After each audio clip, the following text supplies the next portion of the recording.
just burst into tears right there. I couldn't hold it in anymore. I was so scared. And then I'm all of a sudden relieved to find out it's somebody that I knew.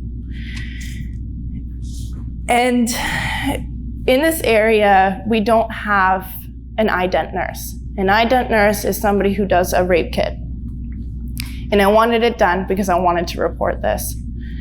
So I had to drive in the back of the police car. I'm sitting in the back of the cruiser all the way to Sudbury. It's 2.5 hours away, give or take. So the entire time I'm sitting in the back of the police car, I'm just thinking. It's going over and over and over and over in my head.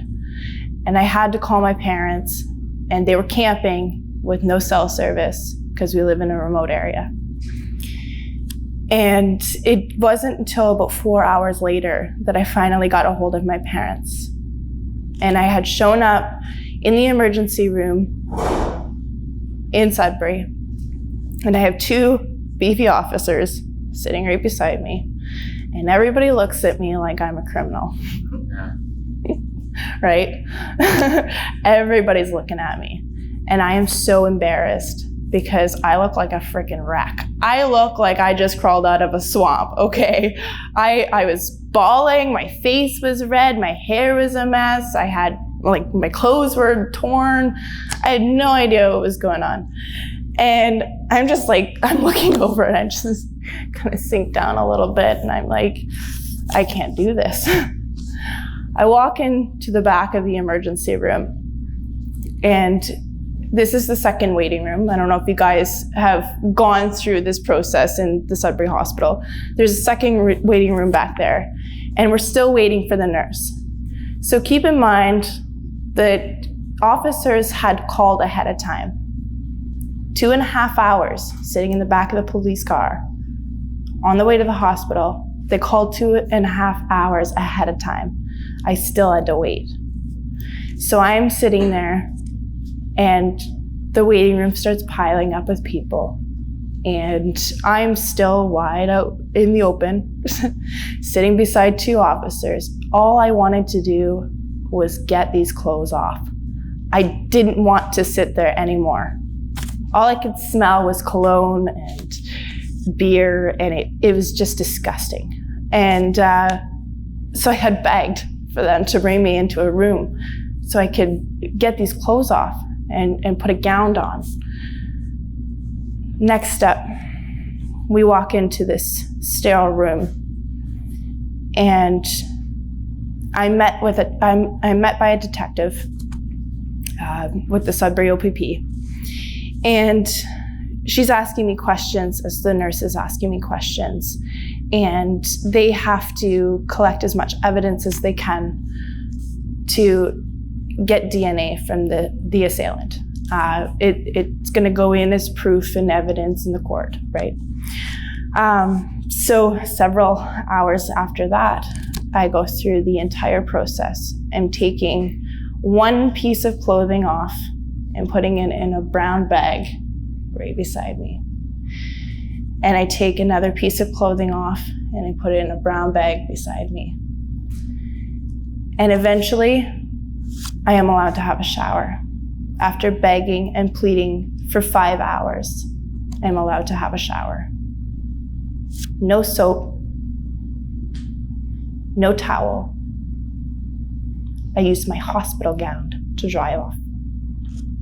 I'm standing in the shower, leaning up against the wall, and I'm rushing to get this off of me because I felt like I was impeding on somebody else's day. And I can see the water circling the drain right in front of me. And all I could think was, this is my whole life. My body, the stink of this man that touched me is going down that drain. And I said, this is enough. I'm not doing this anymore. Months and months passed. I went to school. I got my college diploma. all while going through the trial, all while going through the investigation, the preliminary hearing, the changing of court dates. I just wanted to be a normal young adult, moving out of my home, going to college, getting my education, but I did it.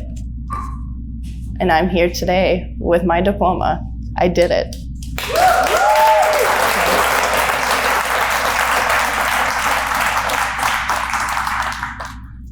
So back to it only hurts for a minute. My dad used to tell us when we were kids that when we got bucked off our horse, or I used to ride, I used to compete, or we'd get kicked by our sisters or hit, brush it off. It only hurts for a minute. It's mind over matter. It's not pain, it's your mind. And I was able to do that. I was able to brush most of it off and keep going, keep surviving, and keep persevering.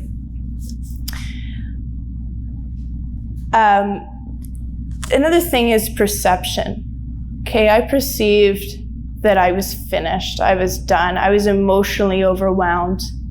I couldn't move on with my life. I was so hurt and so consumed by the pain that I felt. I had ended up developing post-traumatic stress disorder because I had not dealt with the situation. And it became very serious. I did sleep for 3 days. I had a mental breakdown. I was hallucinating. I had drank a lot of alcohol, and I don't drink anymore, so that's good. I had drank a lot of alcohol, and I ended up crashing. I ended up in the psych unit for 3 days on a 72-hour hold because I had lost my mind, literally lost my mind. And I said, when I get out of here, I'm not doing this anymore. I'm gonna sleep. I'm gonna sleep as long as I can. And I'm gonna take my medication because I'm not crazy. I just needed a little help. And I'm still on it today. I still take 200 milligrams of Zoloft every single day because I need it. And in March this year, 2019, we had the sentencing hearing after the appeal was over. And this man was convicted for 3 years in prison. He was convicted for 3 years in an institution in protective custody. So he's not getting anything. And he's eligible for day parole in a year. So he's in protective custody. 4 years later, sitting in that courtroom, hearing the verdict, hearing him being escorted to jail or to prison, 4 years later in that courtroom, I took my last sigh of relief because it was over. I don't have to turn around and expect him to be standing there. I don't have to wish every day that I didn't have to move again, that I didn't have to change my license plate again, because every time I went to court, I had feared that he took down my license plate, that he had found out where I lived. He had resources to do so, and that was one of my biggest fears. I turned my life around. I work for one of the best companies in the city. I am a supervisor now. And I love every day. I love helping everybody that I come in contact with. I love helping the kids on the street. And I'm empowering them to do better with their lives. Your education is one of the best things that you could ever have.